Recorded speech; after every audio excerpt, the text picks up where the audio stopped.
يا أيها الذين آمنوا إذا نودي للصلاة من يوم الجمعة فاسعوا إلى ذكر الله وذروا البيع. الحمد لله رب العالمين، والصلاة والسلام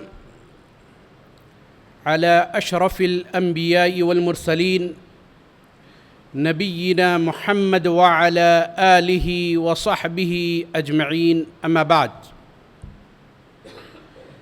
قال الله تبارك وتعالى في كلامه المجيد: أعوذ بالله من الشيطان الرجيم.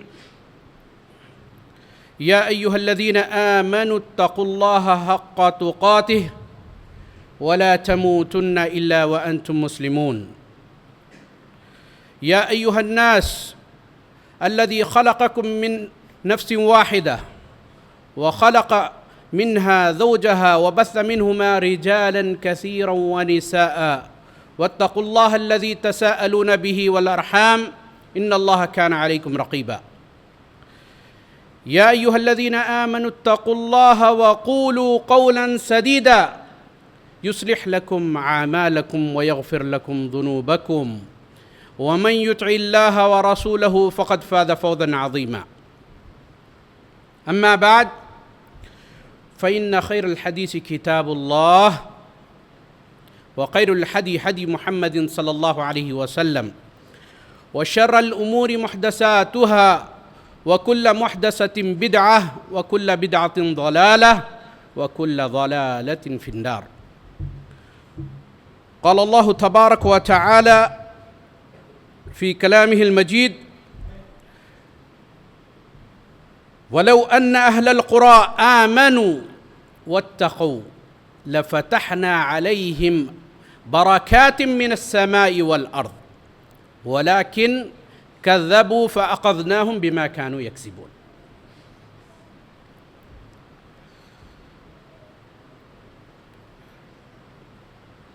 اللہ رب العالمین کا بڑا احسان ہے، اس کا کرم ہے، عنایت ہے، فضل ہے کہ اللہ تعالیٰ نے ہم تمام کو اپنی زندگی کے قیمتی لمحات میں یہ موقع ہم کو نصیب فرمایا کہ ہم یہاں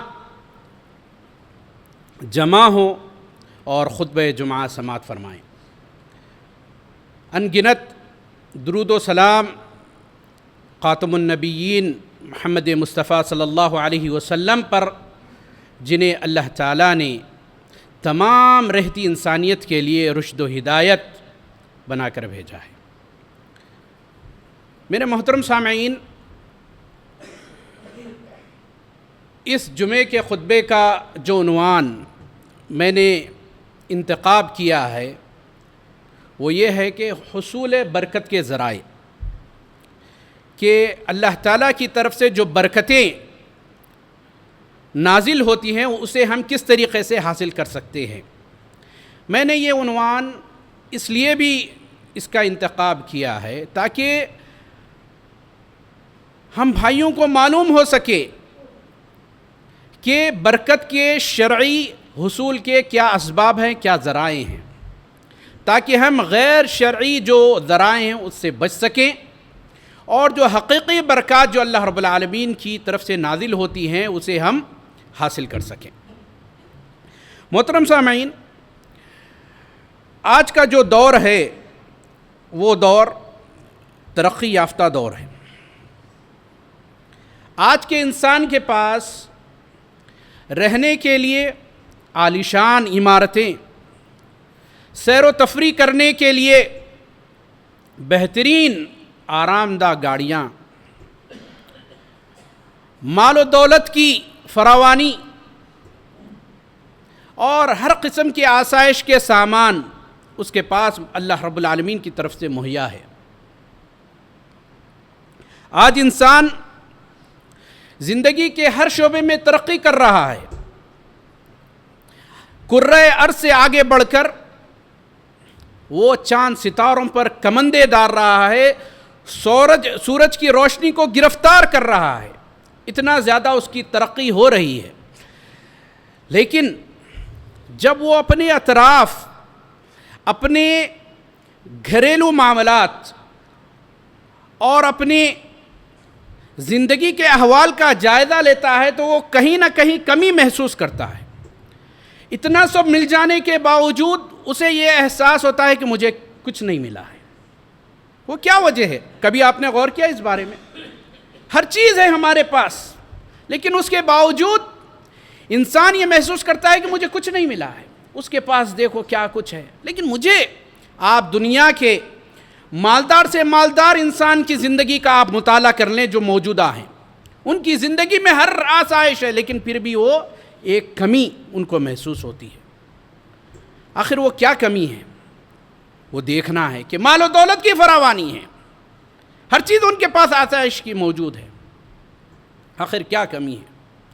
اس کمی کو کہتے ہیں میرے بھائی، احادیث کی روشنی میں اسے برکت کہتے ہیں۔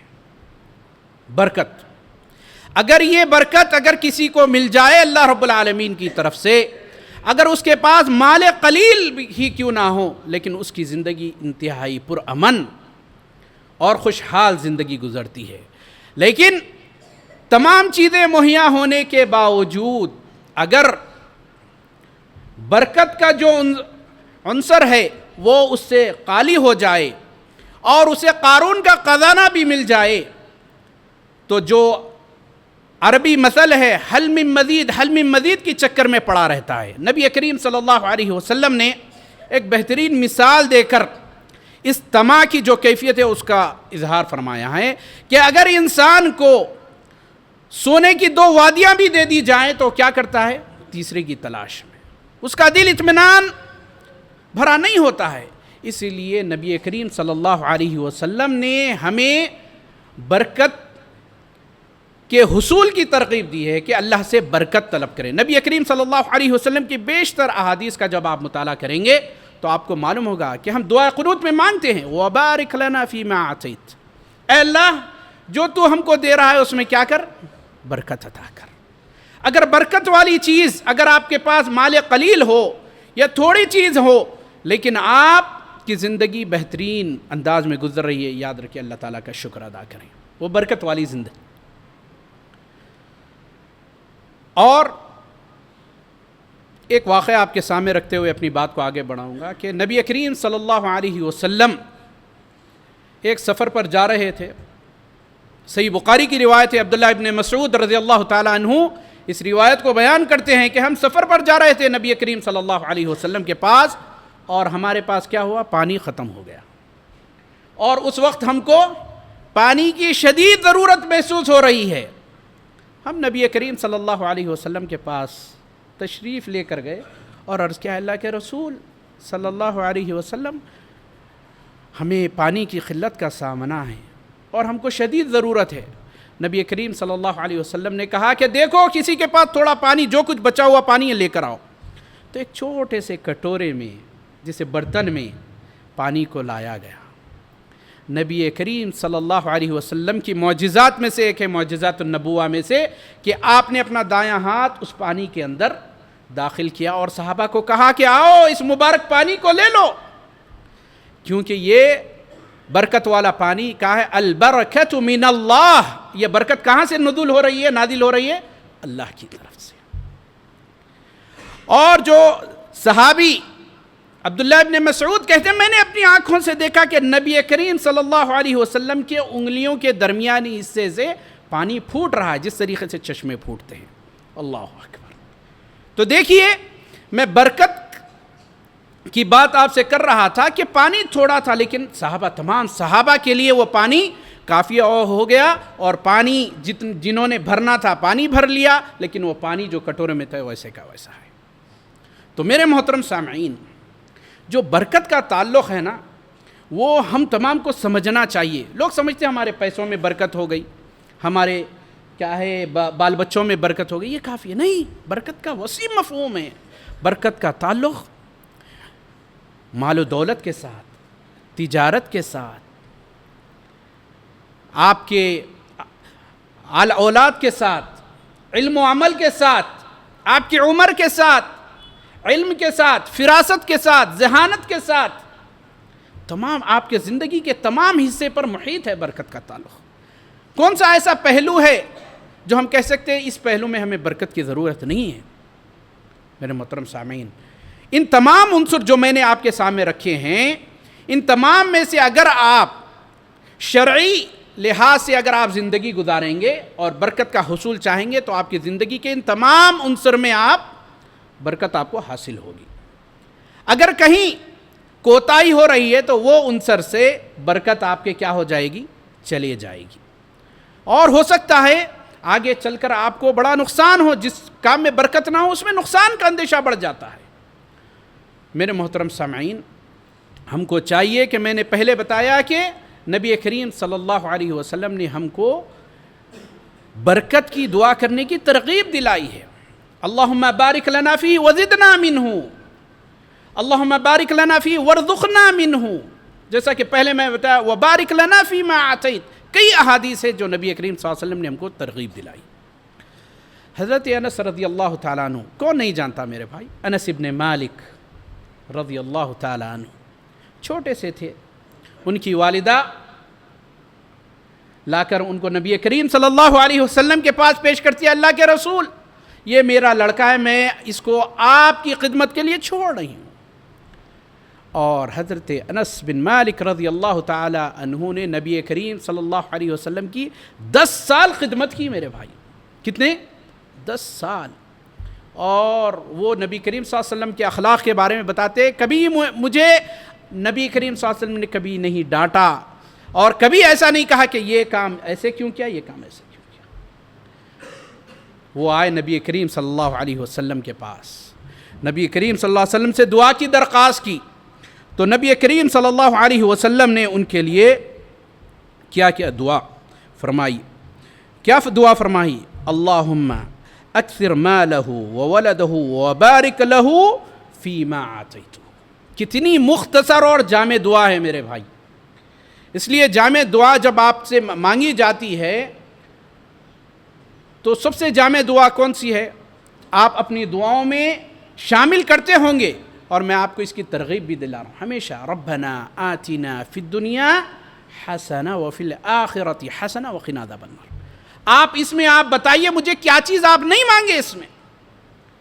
اے اللہ، اے ہمارے رب، دیکھیے اسلوب جو سکھایا گیا قرآن میں، ربنا، اے ہمارے رب، آتنا، ہم کو ہر چیز وہ عطا فرما، فی الدنیا حسنہ، دنیا میں جو چیز بھی بھلائی کی ہے اللہ وہ مجھے عطا فرما، وفی الآخرۃ حسنہ، اللہ آخرت میں جو بھلائی کی چیز ہے وہ بھی مجھے عطا فرما۔ اور کیا چاہیے آپ کو؟ وقنا عذاب النار، اور جہنم کی آگ سے بچا لے۔ ہر چیز آپ مانگ لی ہیں اللہ رب العالمین سے۔ یہ جوامع دعا کتابیں بھی ملتی ہیں الحمدللہ، سعودی عرب سے مختلف جالیات کے تحت تقسیم بھی کی جاتی ہیں۔ آپ لیجئے، یہاں میں بہت پہلے جب آیا تھا الازہر، وہاں بھی ملتی ہے دعا، جوامع الدعا، یہ لیے آپ پڑھیے پورے الحمدللہ، اس کو آپ پڑھیے، یاد کریے، اپنی دعاؤں میں اس کو شامل رکھیے انشاءاللہ۔ تو یہاں نبی کریم صلی اللہ علیہ وسلم نے انس بن مالک رضی اللہ تعالی عنہ کو جو دعا دی ہے، اے اللہ ان کے مال میں برکت عطا فرما، ان کی اولاد میں برکت عطا فرما، اور ہر اس چیز میں برکت عطا فرما جو اللہ تو انہیں عطا کرے۔ اب آپ حضرت انس رضی اللہ تعالی عنہ کی سیرت کو پڑھیں گے تو آپ کو معلوم ہوگا کہ اتنی اولاد اللہ تعالیٰ نے دیا، اتنا مال ان کو دیا تھا کہ ان کو یاد بھی نہیں تھا کہ کتنی اولاد ہے، ان کے اولاد، پوتے، پوتیاں، نواسیاں، کتنی اللہ تعالیٰ نے انہیں بہت لمبی عمر بھی دی۔ تو بتانے کا مقصد یہ ہے میرے، اللہ رب العالمین سے برکت طلب کرتے رہیں۔ میں آپ کے سامنے، کیونکہ وقت یہاں بہت ہی کم ہے، اسی لیے میں آپ کو حصول برکت کے ذرائع جو ہیں اس کی طرف نشاندہی کرتا چلوں تاکہ آپ اپنی روٹین میں اس چیز کو لاگو کر سکیں۔ پہلی چیز حصول برکت کے ذرائع میں سے یہ ہے کہ ایمان اور تقوی، پرہیزگاری۔ اللہ رب العالمین پر مکمل ایمان جب نام آتا ہے نا میرے بھائی، ایمان اور اسلام دونوں شامل ہو جاتے ہیں۔ ایمان کا تعلق ہمارے قلب سے ہے، ایمانیات کا تعلق، یقین، اللہ پر ایمان، اللہ کے رسولوں پر ایمان، کتابوں پر ایمان، فرشتوں پر ایمان، قیامت پر ایمان، تقدیر پر ایمان جو ہے نا، یوم آخر، یہ ایمان تمام ایمان شامل. اور جب ایمان کو علیحدہ ذکر کیا جاتا ہے تو اس میں اسلام بھی شامل ہو جاتا ہے، یعنی ارکان اسلام. یہ ایمانیات کا تعلق جو دل سے ہے، اور جو اسلام کا تعلق جو ہمارے حرکات و سکنات سے ہے. کلمہ شہادت کا اقرار، نماز کی ادائیگی، رمضان کے روزوں کا اہتمام، زکوٰۃ، حج، یہ تمام چیزیں. تو ایمان جس کے اندر آ جائے، حقیقی ایمان، اور اس کے بعد پرہیزگاری. پرہیزگاری کہتے ہیں اس پر عمل. ایمان لانے کے بعد اس کے مظاہر، اس کے آثار آپ کے اعضاء و جوارح سے ظاہر ہونا شروع ہو جائے. ضروری نہیں ہے کہ آپ ظاہر ہو، آپ تنہائی میں خلوت ہو یا جلوت ہو، تمام میں آپ کے اعمال اللہ رب العالمین کو راضی کرنے والے ہوں. اس کو پرہیزگاری کہتے ہیں. جیسا کہ میں نے آپ کے سامنے جو آیت شروع میں سورہ احزاب کی آیت تلاوت فرمائی تھی، وَلَوْ أَنَّ أَهْلَ الْقُرَىٰ آمَنُوا وَاتَّقَوْا لَفَتَحْنَا عَلَيْهِمْ بَرَكَاتٍ مِّنَ السَّمَاءِ وَالْأَرْضِ. کتنی بڑی آیت ہے. اللہ تعالیٰ فرمانا ہے سورہ احزاب، اگر وہ قریے والے ایمان لے آتے اور تقوی اختیار کرتے، کیا ہوتا؟ اس کا نتیجہ کیا نکلتا؟ لَفَتَحْنَا عَلَيْهِمْ بَرَكَاتٍ مِّنَ السَّمَاءِ وَالْأَرْضِ، کہ زمین و آسمان کی برکتیں اللہ تعالیٰ ان پر نازل کرتا، کھول دیتا ان کے لیے. تو یہاں ہمارے لیے سبق یہ ہے کہ ہم الحمدللہ مسلمان ہیں، تو اسلام کی تمام تعلیمات پر ہم کو چاہیے کہ ہم مکمل عمل پیرا ہو جائیں. دوسرا ذریعہ جو ہے وہ ہے صلہ رحمی. صلہ رحمی کا معنی یہ ہے میرے بھائی، مختصر اگر آپ کو بتاؤں کہ جو رشتہ دار ہیں، جو بھائی بہن ہیں، جو ماں باپ ہیں، جو آپ کے جو خاندان والے ہیں، ان کے حقوق کی ادائیگی. یہ بہت ہی دیکھیے کامیاب نسخہ ہے. اگر آپ اپنی زندگی میں برکت، خوشحالی، امن، چین، سکون، اطمینان چاہتے ہیں تو آپ کیا کریے؟ صلہ رحمی کا معاملہ کریں. نبی کریم صلی اللہ علیہ وسلم کی وہ حدیث ضرور آپ کو یاد دلاؤں. نبی کریم صلی اللہ علیہ وسلم نے فرمایا دو چیزیں اگر آپ چاہتے ہو، من احب ان یبسط له فی رزقه وینسو له فی اثره فلیصل رحم. اگر آپ دو چیزیں چاہتے ہو کہ آپ کے رزق میں برکت ہو اور آپ کی عمر میں زیادتی ہو، تو کیا ایک کام کر لیں، آپ صلہ رحمی کریں. میرے محترم سامعین، وقت اتنا تیزی کے ساتھ گزر رہا ہے، مجھے چند باتیں رکھنی ہیں. آج کے دور میں صلہ رحمی اتنا آسان بنا دیے ہے ٹیکنالوجی نے. آپ کم از کم فون پر بات کر لیں، واٹس ایپ آ گیا، اس پہ میسیج، خیر و عافیت کے میسیج بھیج لیں، ایک دوسرے کو نصیحتیں بھیج لیں. آپ یہ صلہ رحمی سب سے آپ یاد رکھیے، اس کا اتنا بہترین اثر رہے گا. کیوں آپ کے دوست احباب آپ سے زیادہ کیوں قریب رہتے ہیں رشتہ داروں سے زیادہ؟ کیونکہ آپ ان سے میل جول زیادہ رکھتے ہیں. آپ کی جو تکلیفیں آپ کے رشتہ داروں سے زیادہ آپ کے دوست احباب کو معلوم ہے. آپ کے بارے میں جاننا ہے تو آپ کے دوست احباب سے لوگ معلومات کرتے ہیں. کیوں؟ کیونکہ آپ ان سے ایک تعلق ہے. تو میں آپ سے یہ ادباً گزارش کرتا ہوں کہ اپنے رشتہ داروں کے ساتھ انگیج رہیں، ملتے رہیں، سلام دعا کرتے رہیں، ان کی خیر و عافیت لیتے رہیں، ان کی مدد کریں. یہ انشاءاللہ، یقیناً انشاءاللہ یہ آپ کے لیے باعث سے برکت ہوگا. اور آگے بڑھوں اس کے بعد میرے محترم سامعین، جب آپ اپنے کسی بھائی کے پاس کوئی اچھی چیز دیکھیں، نیا گھر ہے، نئی گاڑی ہے، اچھی صحت ہے، اچھا لباس ہے، آپ اس کو برکت کی دعا دیں. بارک اللہ فیک، اللہم بارک. سمجھے آپ؟ یہ دعائیں برکت کی دیں. اس سے کیا ہوتا ہے؟ ایک فائدہ یہ ہے کہ ان کے حق میں آپ دعائیں کرتے ہیں، فرشتے آپ کے حق میں دعائیں کرتے ہیں. دوسری چیز، ان کو بری نظر سے وہ بچ جاتے ہیں. سمجھ گئے آپ؟ تو یہ چیزیں چھوٹی چھوٹی سنتیں ہیں جو ہم کو اگر ہم اپنی زندگیوں میں لائیں میرے بھائی، اس کے بہترین نتائج ہو سکتے ہیں. برکت کے جو حصول کے جو ذرائع ہیں میں آپ کو بتاؤں. گھر میں داخل ہو رہے ہیں آپ، بسم اللہ بول کر داخل ہوں، السلام علیکم ورحمۃ اللہ وبرکاتہ کہہ کر داخل ہوں. ایک تو اس میں سلامتی کی دعا ہے، برکت کی دعائیں ہیں. اللہ کا ذکر جس چیز پہ لیا جاتا ہے اس میں کیا ہے؟ برکت ہے. اور ایک مشہور حدیث ہے جہاں شیطان اپنے چیلوں کو لے کر پھرتا رہتا ہے، جس گھر میں انسان اللہ کا نام لے کر داخل نہیں ہوتا، بولتا ہے کہ آؤ یہاں رہنے کی ٹھکانہ مل گیا ہے تمہارے لیے. اور جس کھانے پر اللہ کا نام نہ لیا جائے، شیطان کہتا ہے آؤ تمہارے کھانے کا بھی بندوبست ہو گیا ہے. تو میرے محترم سامعین، اسی لیے جہاں شیطان ہمارے کھانوں میں ہمارے گھروں میں داخل ہو جائے وہاں سے برکتیں نکل جائے گی. برکت اور رحمت کا تعلق ملا جلا ہے میرے بھائی. جہاں برکتیں نازل ہوتی ہیں وہاں اطمینان صحت سب آپ آزما کر دیکھ لیں. اس کے بعد میرے محترم سامعین، کھانے سے پہلے جو کھانے کے آداب ہے، جو روزمرہ کے ہمارے چھوٹے بچے یہاں موجود ہیں، آپ ان کو تعلیم دیں کہ کھانے سے پہلے آپ بسم اللہ کہہ لیا کریں. کھانے سے پہلے بسم اللہ کہہ کر آپ کھانے کی شروعات کریں. نبی کریم صلی اللہ علیہ وسلم نے ہم کو اس کی تعلیم دی ہے. بتایا جاتا ہے کہ ایک حدیث میں آتا ہے کہ حضرت عائشہ رضی اللہ تعالیٰ عنہ بیان کرتی ہیں، ایک دفعہ نبی کریم صلی اللہ علیہ وسلم اپنے چند صحابہ کے ساتھ بیٹھ کر کھانا تناول فرما رہے تھے کہ ایک دیہاتی صحابی فوری آئے اور ویسے ہی بیٹھ گئے اور بغیر بسم اللہ بولے وہ کھانا کھا لیے، جس کی وجہ سے کیا ہوا کہ جو کھانا جو کھا رہے تھے اس میں کمی پیش ہے، یعنی پیٹ بھر کر صحابہ نہیں کھا سکے. نبی کریم صلی اللہ علیہ وسلم نے کہا اگر یہ صحابی بسم اللہ کا نام لے لیتے تو یہ تمام کے لیے کافی ہو جاتا، تمام کے لیے کافی ہو جاتا. دوسری جو اس سنت ہے کھانا کھانے میں میرے بھائی، وہ یاد رکھیں جب آپ کھانا کھائیں نا، آپ کے پاس جو صحن ہے، کیونکہ عرب وغیرہ کے پاس تو آج بھی وہی رواج ہے کہ بڑی صحن میں کھانا کھاتے ہیں. یہاں بھی اگر آپ چھوٹی پلیٹ میں بھی آپ کھانا کھا رہے ہیں، بچوں کو آپ ترغیب دیں اور آپ بھی اس سنت پر عمل کریں کہ کنارے کنارے سے کھانا کھایا کریں، بیچ میں سے کھانا مت لیا کریں. ہوتا یہ دیکھنے میں آتا ہے کہ گوشت ہے فلاں ہے بیچ میں رکھا جاتا ہے وہیں سے توڑتے، آپ اس کو بادو کر لیں اور وہاں سے لیں. یہ سنت پر عمل کریں. نبی کریم صلی اللہ علیہ وسلم نے فرمایا کہ کھانے کے بیچ میں برکت نازل ہوتی ہے، اور آپ بیچ میں سے کھانا شروع کرتے تو وہاں سے برکت کہاں نازل ہوگی. اور تیسری جو سنت ہے نبی کریم صلی اللہ علیہ وسلم نے کھانے سے متعلق حضرت انس رضی اللہ تعالیٰ عنہ کو سکھائی ہے کہ جب آپ کھانے سے فارغ ہو جائیں تو آپ، نبی کریم صلی اللہ علیہ وسلم کا معمول یہ تھا کہ آپ اپنی تینوں انگلیوں کو چاٹ لیا کرتے تھے. یہ سنت آج ہمارے پاس وہ نہیں ہے میرے بھائی، سنتیں ختم ہوتی جا رہی ہیں. اور نبی کریم صلی اللہ علیہ وسلم نے بتایا کہ جو صحن میں کھایا جائے اسے بھی صاف کر لیا جائے. نبی کریم صلی اللہ علیہ وسلم نے یہ تعلیم دی ہے. اور حضرت انس رضی اللہ تعالیٰ عنہ کو فرمایا اگر کوئی لقمہ نیچے گر جائے تو اسے اگر مٹی وغیرہ لگی ہے تو صاف کر کے اسے کھا لیا جائے، کہ نہیں معلوم کہ اللہ تعالیٰ نے کس دانے میں برکت رکھی ہے.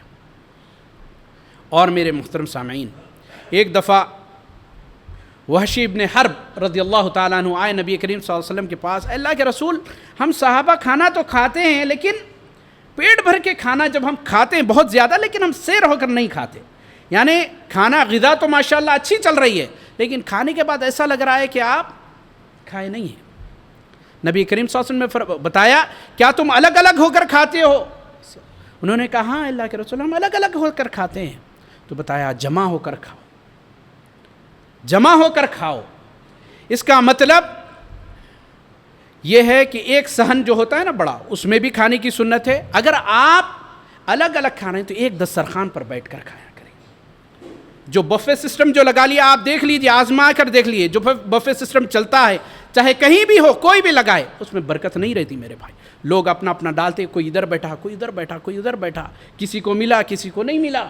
آپ ایک دسترخوان پہ دیکھتے ہیں تو سامنے والا آپ ڈالنے سے پہلے دیکھتے ہیں کہ ہاں ان کے پاس ہے نہیں ہے، تو آپ اپنا ہاتھ روکتے ہیں. اللہ تعالیٰ برکت دیتا ہے ان چیزوں میں.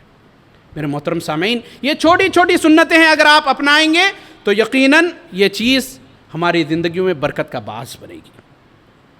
اور اسی طریقے سے بعض چیزیں اگر آپ استعمال کریں گے تو اس میں اللہ تعالیٰ نے برکت رکھی ہے. مثال کے طور پر زیتون کا تیل ہے. نبی کریم صلی اللہ علیہ وسلم کی حدیث ہے کہ اسے پیو اور اس کو اپنے جسم پر لگاؤ، کیونکہ یہ ایک مبارک درخت ہے. اور اللہ تعالیٰ نے قرآن میں زیتون کی قسم بھی کھائی ہے. اسی طریقے سے حبۃ السودا ہے. آج کتنی بیماریوں کے ہم میرے بھائی پریشان ہو کر پھرتے ہیں، ڈپریشن ہے فلاں فلاں. کلونجی کا استعمال کریں. نبی کریم صلی اللہ علیہ وسلم نے بتایا حبۃ السودا شفاء لکل داء الا الموت، کہ کلونجی میں ہر قسم کی بیماری کے لیے اللہ تعالیٰ نے شفا رکھی ہے. اسی طریقے سے آگے بڑھیں تو اجوا کھجور ہے. نبی کریم صلی اللہ علیہ وسلم نے کیا بتایا اس کے بارے میں؟ اگر کوئی 7 دانے صبح کھا لیتا ہے تو زہر ہو یا جادو ہو کوئی اس پر اثر نہیں کرتا. بعض علماء کرام نے دکھایا کہ کوئی بھی 7 کھجور آپ کھا لیں اس کی تاثیر رہے گی کیونکہ مدینے میں اس موقع پر اجوا کھجور کی دستیابی آسانی سے ہوتی تھی، کیونکہ نبی کریم صلی اللہ علیہ وسلم نے خود اس کو کیا ہے لگایا تھا اس درخت کو، تو آپ نے بتایا لیکن کھجور کا استعمال کریں۔ میں خود سعودی عرب میں کئی ایسے لوگوں کو دیکھا ہوں میرے بھائی، 90 سال کی عمر کے ہیں، کبھی انہوں نے اپنی گھٹنوں کی آئش، کمر میں درد، اس طریقے سے کوئی شکایت نہیں، الحمدللہ میرے ان کو ماشاءاللہ 2 3 گھر ہیں ان کے الحمدللہ۔ اور میں ہمارے ساتھ کام کرنے والے ایک تشادی بندے ہیں، ان کو دیکھا ہوں ماشاءاللہ 70 سال کے تو ہو گئے، آپ دیکھ کر بولیں گے 40-45 سال کے، ماشاءاللہ صحت مند ماشاءاللہ۔ اور ان کا راز کیا ہے؟ وہ روز صبح اٹھ کر 7 کھجور ڈیلی، سالوں سال الحمدللہ، اللہ کا شکر ہے دیکھنے میں آ رہا ہے جگہ جگہ یہاں بھی الحمدللہ کھجور مل رہا ہے۔ اس کے ساتھ میرے بھائی زمزم کا پانی، نبی کریم صلی اللہ علیہ وسلم نے کیا بتایا؟ خیر ماء علی وجہ الارض، بہترین پانی ہی جو ہے جو زمین پر پایا جانے والا، کیونکہ وقت نہیں ہے، وقت ختم ہو رہا ہے، ورنہ میں آپ کے سامنے ایسے واقعات، مجرب واقعات بتاتا ہوں جو لوگوں نے مجھے خود آ کر بتائے ہیں کہ میری یہ کیفیت تھی، میں نے زمزم کا استعمال کیا الحمدللہ، ایسی کیفیت میرے بھائی۔ اور اس کے ساتھ آگے دیکھیے کئی ایسی چیزیں جو نبی کریم صلی اللہ علیہ وسلم نے ہمیں بتائی ہیں۔ بارش، تازہ جو پانی آ رہا ہے، نبی کریم صلی اللہ علیہ وسلم نے بتایا کہ اس میں برکت ہے، یہ اللہ کی طرف سے آ رہا ہے، تو یہ تمام چیزوں کا استعمال کریں، یہ برکت ہے۔ لیکن شرط یہ ہے میرے بھائی کہ جو اللہ اور اس کے رسول صلی اللہ علیہ وسلم نے جیسے استعمال کا طریقہ بتایا ہے ویسے اگر استعمال کریں گے تبھی اس میں شفا ہوگی، کیونکہ یہ جو چیزیں میں جو آپ کے سامنے رکھا ہوں یہ بذات خود اس میں کوئی برکت نہیں ہے، بلکہ آپ شرعی طور پر استعمال کرنے کی وجہ سے اللہ تعالیٰ اس میں برکت پیدا کرتا ہے۔ محترم سامعین، اسی طریقے سے برکت کے کئی مقامات ہیں جہاں پر آپ جائیں گے تو آپ جیسے مساجد ہے، اللہ کے نبی کریم صلی اللہ علیہ وسلم نے بتایا احب البلاد الی اللہ مساجدها، مسجدیں بہترین اللہ تعالیٰ کی سب سے محبوب جگہ ہیں۔ مسجد حرام میں آپ ایک نماز کو 1,00,000 نماز کا ثواب، آپ یہاں پڑھیں گے آپ کو 1 ثواب، لیکن مسجد حرام میں پڑھیں گے ایک نماز کا ثواب 1,00,000، مسجد نبوی میں پڑھیں گے ایک نماز کا ثواب 1,000، مسجد اقصیٰ میں پڑھیں گے ایک نماز کا ثواب آپ کو 500 نمازوں کا ثواب آپ کو ملے گا۔ مسجد قباء میں آپ نبی کریم صلی اللہ علیہ وسلم نے بتایا من تطہر من بیتہ، جو باوضو ہو کر اپنے گھر سے نکلے اور مسجد قباء میں جا کر نماز پڑھے، 2 رکعت نفل نماز پڑھے، اس کو 1 عمرے کا ثواب ملے گا۔ تو میرے محترم سامعین، یہ برکتیں، یہ شرعی جو برکت کے حصول کے جو ذرائع ہیں وہ یہ ہیں۔ اسی طریقے سے اللہ تعالیٰ نے بعض برکت والی کیا ہے اپنے موقع رکھے ہیں، جیسے رمضان ہے۔ آپ نبی کریم صلی اللہ علیہ وسلم نے کیا بتایا؟ من صام رمضان ایمانا واحتسابا غفر له ما تقدم من ذنبہ، کہ آپ اگر کوئی رمضان کا روزہ رکھتا ہے ایمان کی حالت میں اور احتساب یعنی اللہ سے اجر کی امید کے ساتھ، تو پچھلے جتنے گناہ ہیں اس کے معاف ہو جائیں گے۔ سوچئے آپ کہ 1 مہینہ جو 30 دن ہمارے پاس آتا ہے وہ کیا ہے؟ ہماری زندگی کے تمام گناہوں کو معاف فرما دیتا ہے۔ اگر یہ برکت ہے اللہ رب العالمین کی طرف سے۔ لیلۃ القدر ہے، من قام لیلۃ القدر ایمانا واحتسابا غفر له ما تقدم من ذنبہ۔ اسی طریقے سے رمضان کے آخری 10 ایام ہیں، ذی الحجہ کے شروع کے 10 دنوں کی بڑی فضیلت ہے، اسی طریقے سے عرفہ کے روزے کی بڑی فضیلت ہے، 2 سال کے گناہ معاف، اللہ اکبر۔ عاشورے کا روزہ 1 سال کے گناہ معاف، 1 دن کا روزہ 1 سال کے گناہ معاف۔ تصور کر سکتے ہیں میرے بھائی، ہم 1 گھنٹہ 2 گھنٹے آپ سوچیں کتنے گناہ ہم سے انجانے میں سرزد ہوتے رہتے ہیں، 1 سال کے گناہ معاف۔ جمعہ کے تعلق سے بتایا گیا، پیر اور جمعرات کی فضیلت، جنت کے دروازے کھول جاتے ہیں، ہر موحد کی معافی ہو جاتی ہے، سوائے اس شخص کے جو 2 بھائیوں کے درمیان کوئی ان کے درمیان بات چیت بند ہے، تو کہا جاتا ہے کہ وہ فرشتوں کو ان کو چھوڑ دو یہاں تک کہ وہ صلح کر لے۔ میرے محترم سامعین، ایسے بہت سے ایام ہیں۔ آج جمعہ کا دن کیا ہے میرے بھائی؟ 1 گھڑی اللہ تعالیٰ نے رکھ دی ہے، اگر اس میں جو بندہ جو مانگتا ہے اللہ تعالیٰ اس کو عطا کرتا ہے۔ اس طریقے سے میرے محترم سامعین، یہ وہ ذرائع ہیں، یہ وہ طریقے ہیں جو ہم کو اپنی زندگیوں میں لانے کی ضرورت ہے۔ یہ سنت کے جو نبی کریم صلی اللہ علیہ وسلم نے جو بیان کیے ہیں، آج ہماری زندگیوں سے یہ تمام سنتیں اوجھل ہوتی جا رہی ہیں، نکلتی جا رہی ہیں، اگر نہیں نکلی تو کم ہوتی جا رہی ہیں میرے بھائی۔ تو ہم کو چاہیے کہ یہ جو شرعی ذرائع جو برکت کے حصول کے ہیں اس کو اپنانے کی ضرورت ہے۔ آج امت کا ایک طبقہ کیا ہے میرے بھائی؟ برکت کے حصول کے لیے اولیاء و مشائخ کے مزارات پر، قبروں پر، وہاں جا کر فنا جگہ کی کوئی مٹی اکھاڑ رہا ہے، کوئی جا کر پتھر چور رہا ہے۔ حج میں دیکھتا ہوں میرے بھائی، عرفہ کے میدان پہ چڑھے ہیں، پہاڑ پر چلے گئے ہیں، کیا کر رہے ہیں؟ وہاں سے پہاڑ پہ آتے آتے وہاں کے ٹکڑے اٹھا کر لا رہے ہیں، مزدلفہ کی مٹی جمع کر رہے ہیں، بول رہے ہیں ہمارے کفن میں رکھ دینا ہے اس کو۔ مکہ جا رہے ہیں، وہاں جا کر دیواروں کو کھکر رہے ہیں۔ یہ کہاں کی تبرک حاصل کرنے کے ذرائع میرے بھائی؟ یہاں جو عالم جو وہاں نہیں پہنچ پاتے، یہاں دیکھیے مزاروں پر جا کے کیا کیا ہو رہا ہے، سجدے، رکوع، نمازیں، نذر و نیاز، قربانیاں غیر اللہ کے لیے، یہ برکت حاصل کرنے کے لیے، یہ تمام غیر شرعی اور شرکی اعمال ہیں۔ محترم سامعین، یہ پیغام جو ہے آج یہ تمام انسانیت کے لیے ہے۔ نبی کریم صلی اللہ علیہ وسلم کی تعلیمات تمام انسانیت کے لیے، تو ہم کو چاہیے کہ جو برکت کے حصول برکت کے جو شرعی ذرائع ہیں انہیں عام کیا جائے، اور جو غیر شرعی ذرائع ہیں اسے ہم کیا ہے لوگوں کو بتایا جائے کہ یہ شرک ہے، اگر اس حال میں اگر مر جائیں گے تو سیدھا جہنم میں جائیں گے۔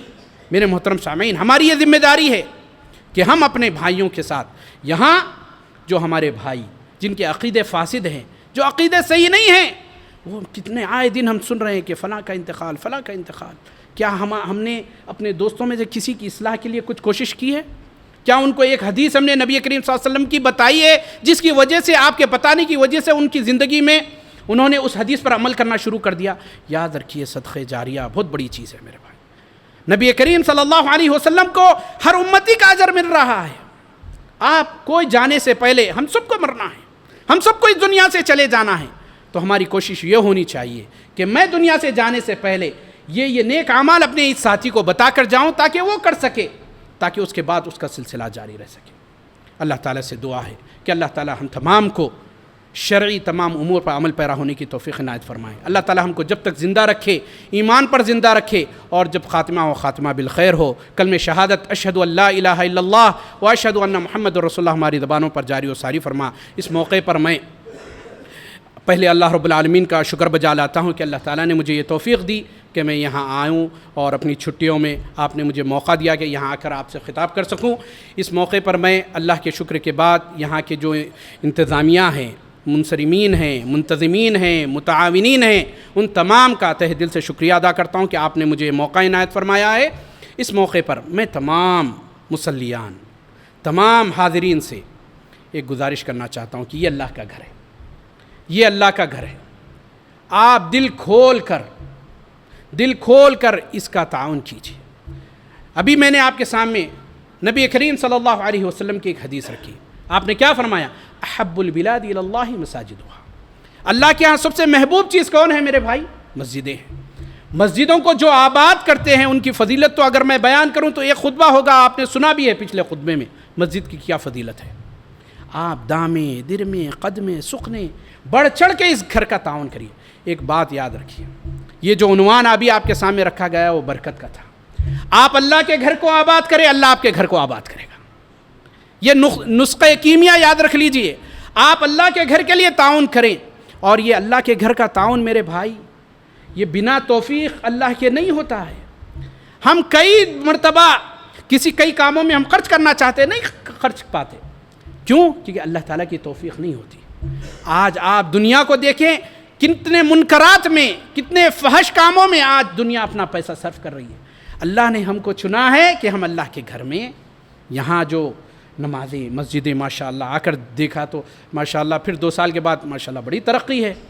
اللہ تعالیٰ اس مسجد کے جو انتظام کرنے والے ہیں ان تمام مصلیان کو اللہ تعالیٰ صحت کے ساتھ، ایمان کے ساتھ، طاقت کے ساتھ اور زیادہ محنت کرنے کی توفیق عنایت فرمائیں۔ اللہ تعالیٰ ماشاءاللہ یہاں سے مسجدوں سے دین کا بھی کام ہو رہا ہے اور رفائی کام بھی چل رہے ہیں۔ آپ بڑھ چڑھ کر اس کا حصہ لیں، اور اللہ تعالیٰ ہم تمام کو اس کار خیر میں دل کھول کر تعاون کرنے کی توفیق عنایت فرمائے۔ اقول قولی ھذا استغفر اللہ لی ولکم ولسائر المسلمین من کل ذنب فاستغفروہ انہ الغفور الرحیم۔